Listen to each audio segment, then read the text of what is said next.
Hey, welcome to She Prayer Journals. So this is for the last week of 2016. This was my setup for the week of December 25th. So it still has a Christmas scene going there. And to let you know exactly what I did, this, the sticker right here, and some of these other stickers, and this scrapbook paper I've got set up where I've made an extra journaling page is really out of just a scrapbook kit for Christmas that I've been using. Oh my gosh, I'm so out of breath. I'm so sorry. I ran up the stairs. And so, anyways, so this is my setup for the week of December 25th. And so one of the things that I did here is I want to share with you how my year ended as well. So I'm going to talk about this week, and then we'll talk about how my year ended as far as how many yeses I got, no's, and all that good stuff, because it's really interesting.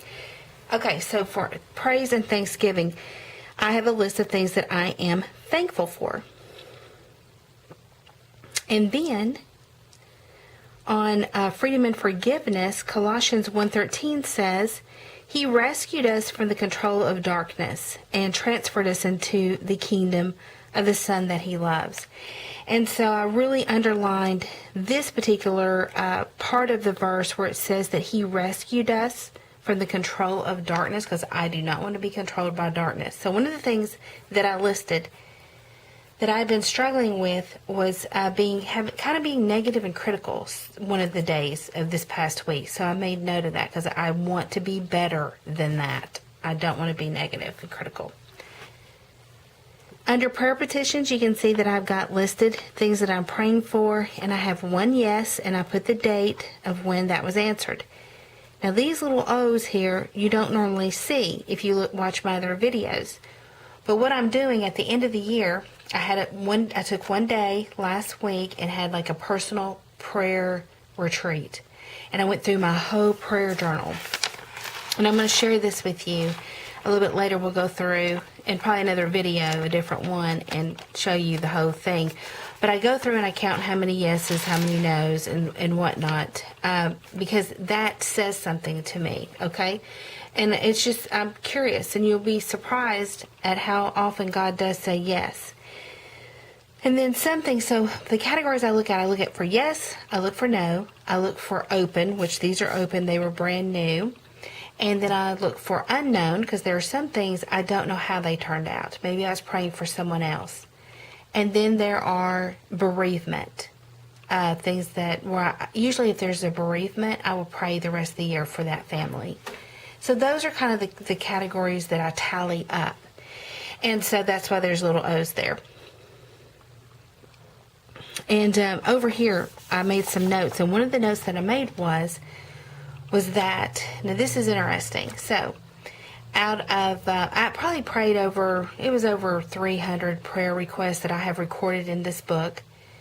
About 280 yeses. I had 50 ongoing, that was open that I didn't have an answer to. And out of that, I pulled 5 out that is going to just, they're ongoing. So everything that I tally as open that I've prayed this past year is not ongoing things I'm going to continue to pray for in 2017.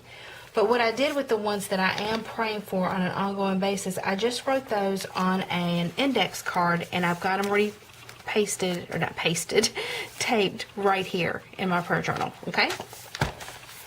So there. Okay, and so one thing that I noticed was that, so I had probably about 50 that were open, ongoing.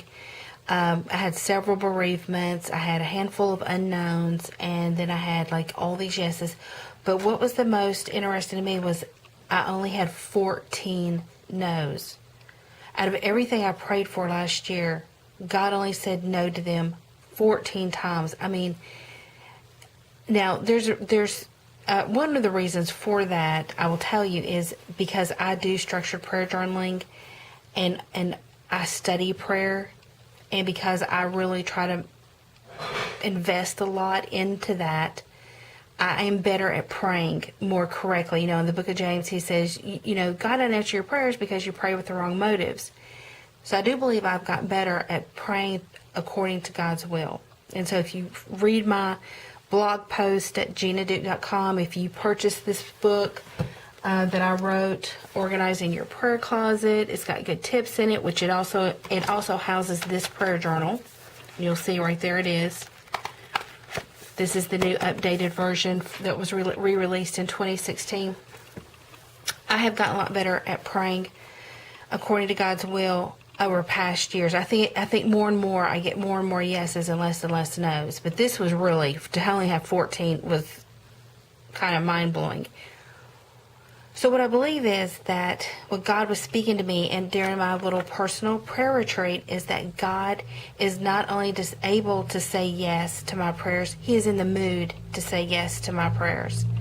So I'm going to test this out. I think He's challenging me to pray bigger, scarier prayers. And I got that term from Lisa Bevere. You can find her on YouTube, and she talks about we need to be praying bigger, scarier prayers.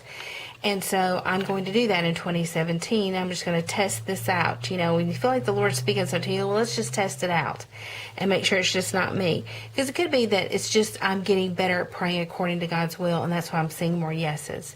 But I did sense that He was saying, give me a challenge. And so, I mean, I've started out the year so far giving Him some good challenges. So we're going to see. We're going to see what God does. Okay. So that was really neat, and I hope that encourages you. Okay, under my heart and my passion, I have started a regimen, and that's my word for 2017 is regimen.